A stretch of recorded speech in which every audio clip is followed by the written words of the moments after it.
Hello বন্ধুরা, তো আমি কথা বলবো টপ 10 ইন্ডিয়ান মুভি নিয়ে, যেখানে হিন্দি, বলিউড মুভি এবং সাউথের মুভি দুটোই থাকতে চলেছে। ওকে, তো নাম্বার 10 এবং 9 কিন্তু দুটো করে মুভি আছে।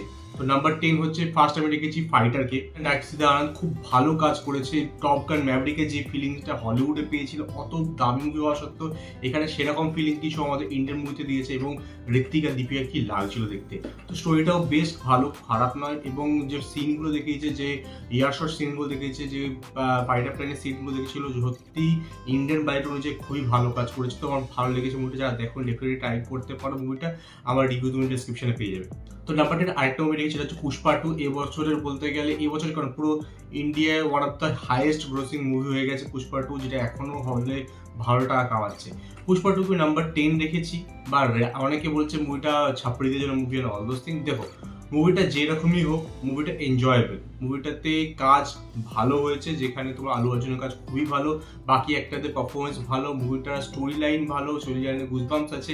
এবার দেখো, সেটা হচ্ছে যতই তোমার ছাপড়ি বলো বা যাই বলো, মুভিটা ইনকাম করছে বিকজ এন্টারটেইনিং মুভি, এবং একটা হিরোর যে লাইনটা যেভাবে দেখানো হচ্ছে, লাইভ দেখানো হচ্ছে, সেটা বেশ ভালো লেগেছে। আমাদের এন্টারটেইন হয়েছি। তো মুভিটা আমার দেখে, আমি ফার্স্ট শো দেখেছিলাম, ফলে আমি রিভিউ করেছি, ডেফিনেটলি চেক আউট তোমরা করতে পারো, ডিসক্রিপশন লিঙ্ক দিয়ে দেবো।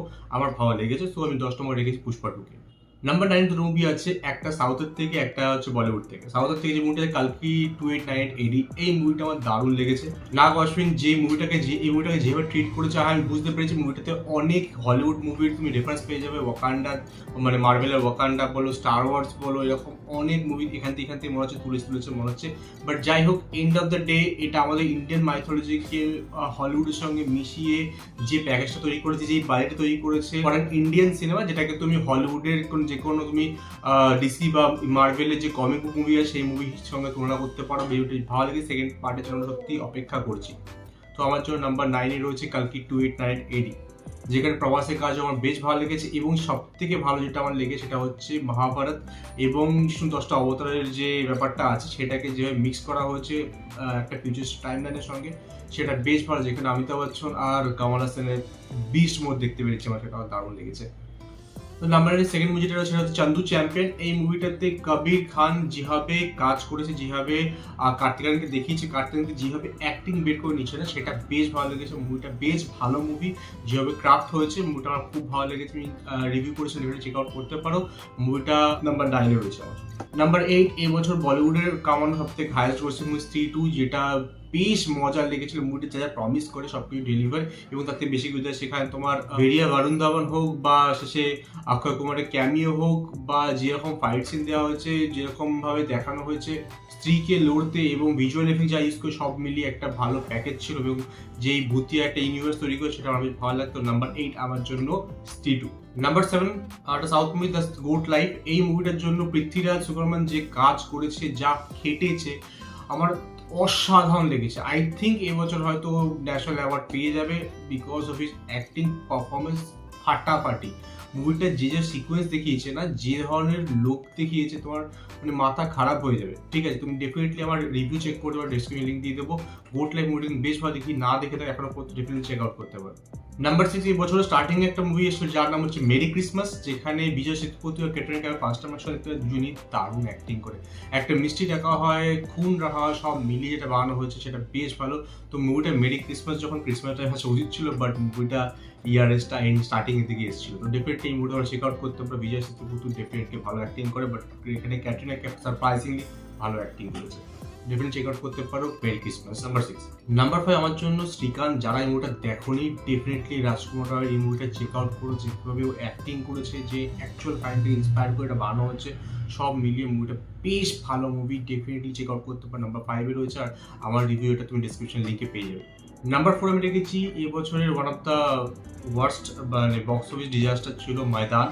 এই মুভিটা অজয় দেবগনের মুভি ছিল। মুভিটা বক্স অফিসে ডিজাস্টার হলো। মুভিটা একটা ভালো মুভি। তোমার চাক দে ইন্ডিয়া যে ফাইট দিয়েছিল, এই মুভিটা কাইন্ড অফ সেরকম ভাইব দেয়। তুমি যদি মুভিটা বসে দেখো, ভালো লাগবে। এবং এইরকম অ্যাকচুয়াল কাহিনী থেকে বানানো, যেভাবে ফুটবলের যেই শর্টগুলো সিনগুলো শ্যুট করা হয়েছে যেভাবে, ঠিক আছে, দেখতে বেশ ভালো লেগেছে। ডেফিনেটলি এটা তোমার চেক আউট করতে হবে, রিয়েল ইভেন্ট থেকে বানানো মুভি এটা, আর অজয় দেবগনের এখানে অ্যাক্টিং খুব ভালো। সো নাম্বার 4 আমার জন্য ময়দা। নাম্বার 3 আমার জন্য আই ওয়ান্ট টু টক, যে মুভিটা অভিষেক বচ্চনের মুভি। অভিষেক বচ্চনের লাইফের এগুলো one of the best performance, যেটা সুজিত সরকারের মুভি, যেটা সুজিত সরকারের মুভিতে একটা বাঙালিয়ানা থাকে, এই মুভিটাও আছে, এবং ওর যে মেয়ের ক্যারেক্টারে অভিনয় করেছে সেটা দারুণ লেগেছে। ছোটো বয়স এবং বড় বয়সে দুটো অভিনয় খুব ভালো। এটা একটা অ্যাকচুয়াল কাহিনী থেকে ইন্সপায়ার করে বানানো। যে ধরনের অ্যাক্টিং এখানে করেছে, যে ধরনের হিউমার রাখা হয়েছে, জয় লিভারের অ্যাক্টিং এখানে প্রত্যেকটা জিনিস এই মুভিতে ভালো পাবে। একটা সুদিং মুভি লাগবে, একটা সিম্পল মুভি লাগবে, মুভি অক্টোবর বলো বা এই ধরনের যে মুভিগুলো আছে না, সেই টাইপের লেভেলের মুভিগুলো যদি এই ধরনের পছন্দ করো, সুজিত সরকারের ডাইরেক্টিং পছন্দ হয়, ডেফিনেটলি এই মুভি তুমি চেক আউট করতে পারো। এটা হচ্ছে আই ওয়ান্ট টু টক, এবছর one of the best movie. আমার 3 নম্বরে রেখেছি এটা, এই মুভির রিভিউ তুমি ডেসক্রিপশন লিখে পেয়ে যাবে। নাম্বার 2 আমার জন্য মহারাজা। বিজয় সেতুপতি যা অ্যাক্টিং করেছে এখানে সেটা মাইন্ড ব্লোয়িং। এক তো অ্যাক্টিং, সেকেন্ড হচ্ছে এই মুভির স্ক্রিপ্ট, এই মুভির ডায়লগ, এই মুভির ইমোশনাল বিউটি, এই প্রত্যেকটা জিনিস এই মুভিটাতে টপ নচ। ডেফিনেটলি যে চেক আউট না করে থাকো, ডেফিনেটলি চেক আউট করো। মহারাজা মুভিটা দারুণ লেগেছে, Vijay Sethupathi one of the best acting এখানে করেছে। আর নাম্বার 1 এই বছরের best movie, definitely check out না করলে চেক আউট করো, লাপাতা লেডিস। 12 ফেল যেমন লেগেছিল, এই মুভিটা সেই টাইপের মুভি, এবং এই মুভিটা আমির খান প্রডিউস করেছে, আমির খান এক্সিকিউটিভ ডাইরেক্টর কিরণ রাও। মুভিটা দারুণ মুভি।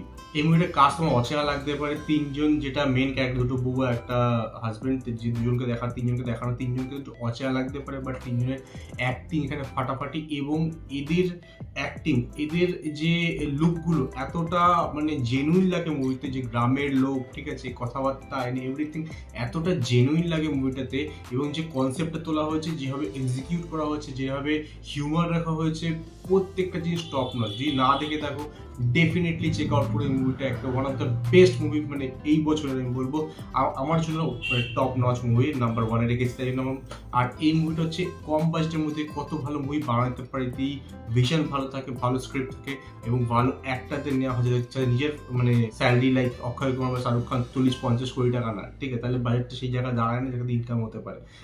এদের নতুন নতুন লোকজন নেওয়াতে, এদের বাজেট কম হওয়াতে এই মুভির বাজেট কম থেকেছে, তাই জন্য মুভিটা দারুণ বক্স অফিস ইনকাম করছে। যদিও মুভিটাতে এমন কোনো বড় কাস্ট কেউ নেই, তা সত্ত্বেও মুভিটা ভালো বক্স অফিস ইনকামও করেছে, একটা ভালো মুভিও বানিয়েছে, এবং সব দিক থেকে উইন উইন সিচুয়েশন। তো এই ধরনের মুভিকে আই থিঙ্ক সাপোর্ট করা উচিত, এবং এত ভালো কাজ, এত ভালো স্ক্রিপ্টের উপর কাজ হওয়া উচিত আরও। তো ডেফিনেটলি চেক আউট না করতে হলে ডেফিনেটলি চেক আউট করো। তো এই হলো আমার টপ 10 2024-এর। তোমার টপ 10 কি সেটা তুমি কমেন্টে জানাতে পারো। আর এর মধ্যে সব থেকে বেস্ট কোন মুভিটা তোমার লেগেছে, 10টা মুভি যেটা আমি বললাম, সেটা আমি কমেন্টে জানাতে পারো। আমার সাথে দেখা হবে নেক্সট ভিডিও। তখন গুড বাই।